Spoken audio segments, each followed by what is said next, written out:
Welcome to Echoes of the Damned.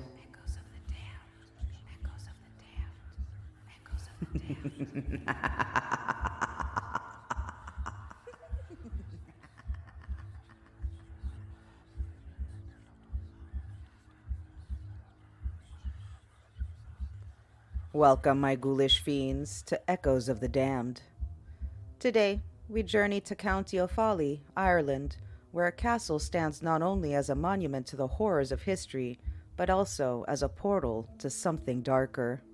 Leap Castle, standing tall for over 800 years, is known to many as Ireland's most haunted fortress. Its walls have witnessed centuries of violence, betrayal, and bloodshed, creating a legacy soaked in tragedy. Tonight, we'll peel back the layers of time and death to explore the tortured souls that still walk its halls.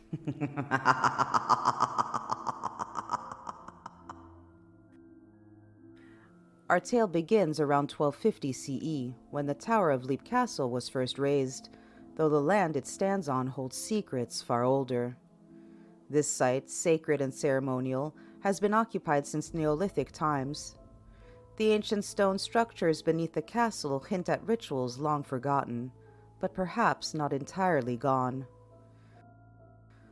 Some say this is why Leap Castle became a place of dark power, a nexus where the natural world and the supernatural collide. The O'Bannon clan were the first to claim this stronghold, but this was only the beginning of its bloody history. In 1513, and again in 1516, Gerald Fitzgerald, the Earl of Kildare, attempted to seize the castle. Though he failed, the battles left the castle in ruins. Then came the O'Carroll clan, brutal, ruthless, and feared. They seized control of the crumbling fortress, transforming it into a place of both power and horror. The most infamous story involves a family turned against itself. In 1532, following the death of their patriarch, Mulrooney O'Carroll, the clan descended into violent chaos.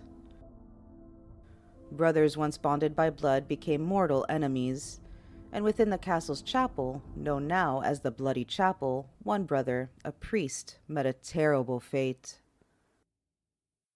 While conducting mass, his siblings stormed in, sword drawn, and struck him down in front of the horrified family. His body crumpled over the altar, the sacred site forever stained by his blood. Since that day, the chapel has been a place of endless dread. Witnesses have seen the spirit of the murdered priest standing at the doorway, his eyes burning with anguish. But that's not all. At night, lights flicker within the skeletal remains of the chapel, as though the past continues to play out its bloody scene over and over again. The O'Carrolls ruled with an iron fist, but their cruelty wasn't just limited to their family. During the restoration of the castle in the 1900s, an oubliette was discovered hidden behind a wall in the Bloody Chapel. Inside, workers found a pit lined with wooden spikes, and at the bottom, the remains of countless victims, their bones piled high, some dating back to the 1500s. The O'Carrolls would lure their enemies into the castle, drop them through a trap door, and watch as they were impaled below. Yet it wasn't just the O'Carrolls who used this death trap. A pocket watch found among the remains dated back to the mid-1800s, suggesting the oubliette was still in use during the time of the Darby family. By 1659, the castle had passed into the hands of the Darby family through marriage, but this didn't free Leap Castle from its dark legacy. If anything, it only deepened the castle's supernatural reputation. Mildred Darby, a Gothic novelist, was known to hold seances within the castle, summoning spirits that still lingered from centuries past. The castle burned in 1922 during the Irish Civil War. Some say it was set ablaze intentionally, a desperate act by the Darbys to claim insurance. For over 50 years, the castle lay abandoned, a blackened shell filled with whispers of the dead. It wasn't until 1974, when Australian historian Peter Bartlett purchased the ruins, that its slow restoration began. Today, musician Sean Ryan and his wife Anne own Leap Castle, continuing the long, arduous task of breathing life back into the decaying walls. But while they may be restoring the physical structure, the spirits that roam within remain untouchable. Leap Castle's ghostly inhabitants are many, and they are relentless. Let's start with the most infamous, the Elemental. This spirit is ancient, predating even the O'Carrolls. Some believe it was summoned by druids, who once performed rituals on this land. Descriptions are sparse, but those who have encountered the Elemental describe it as a dark, foreboding presence, a malevolent force beyond human understanding. It's not just a ghost, but something older, something primal, and it does not like to be disturbed. Then there's the Red Lady. For centuries, she has wandered the corridors of the castle, a vision of haunting beauty.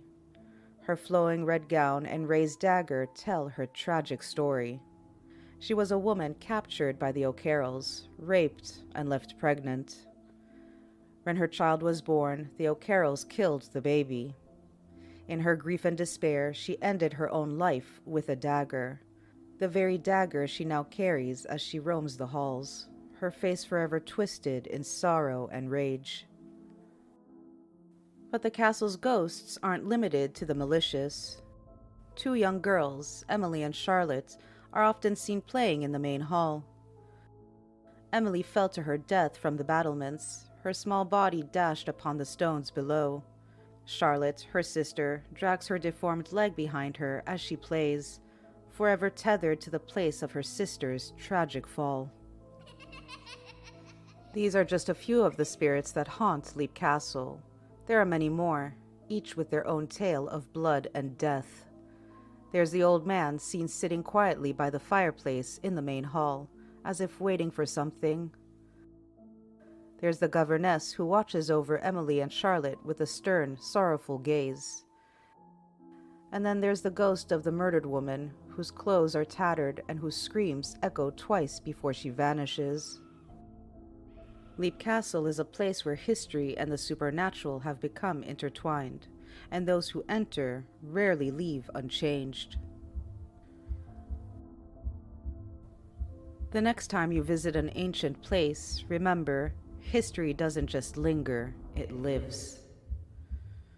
Until next time, sleep with one eye open.